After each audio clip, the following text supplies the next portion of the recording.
Africa has really gone through that part in history, and trust me, these parts are really crazy. The very first time Africa came into the global space was during the 15th century, when some fleet of guys discovered the path created by Christopher Columbus to sail through the Atlantic Ocean down to Africa. Upon getting to Africa, they discovered that there were some set of guys there that were physically strong. Of course, they would need this strength to work in their plantation. So they decided to trade off this strength for their plantation. But what did they use in exchange of that? Handkerchief, mirrors, and etc.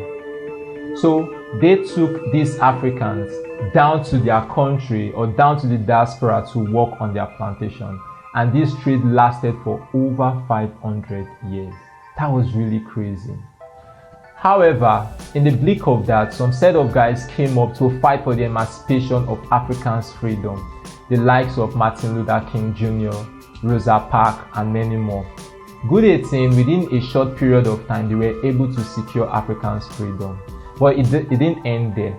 The second time Africa came into the global space was at the peak of World War II, when the leader of the Nazi movement, popularly known as Adolf Hitler, stood up to say that he wants to destroy every soul in Africa so that Africa would be a land for agriculture.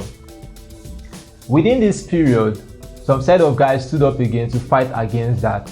The likes of Winston Churchill, representing the UK, and of course America, stood up to stop the Nazis movement. Thank God they won, and luckily Africa survived. Now, these are few of the trauma Africa has really gone through in history. But then what seems to be the worst of Africa's problem? To me, Africa's worst problem isn't corruption. Neither is it mismanagement of our natural resources or political issue. But our worst problem is poverty. And this problem is rooted as a result of lack of skills. True development in an economy can only happen if the right set of skills to cause the transformation in various sectors of that economy to happen is there in the hands of people that need those skills. Now, in those days, trade between countries, the factor of trade between countries are mainly resources, natural or physical resources that people can touch. But in this age and time, the resources that thrive, that sell, that cause true transformation to happen are those intellectual property. Take the Android phone, for example. See how it has caused a huge form of transformation even in the way people live their life, and also in the economy of the people that came together and came up with it. The internet is also a product of intellectual property. It has reformed the way people live their life, and also it has also caused that level of transformation in the economy of people.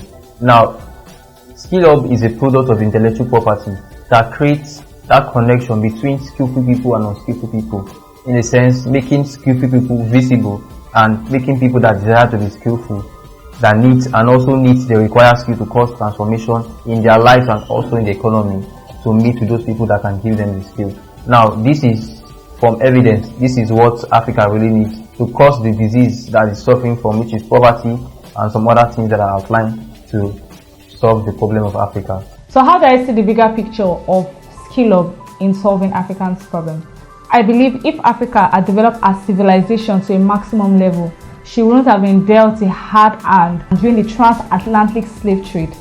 So therefore, if Africa had been skilled enough, she would have been able to build our economy to a favorable level and be on a competitive edge with other parts of the world.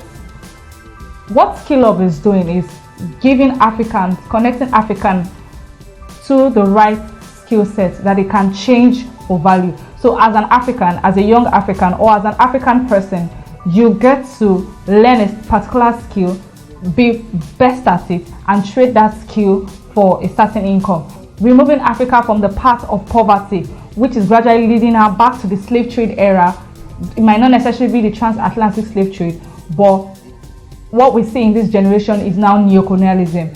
So Skill Hub provides skills from fashion designing to hair making, to how to make bags, shoes, to website design, to how to code, even to how to process cassava.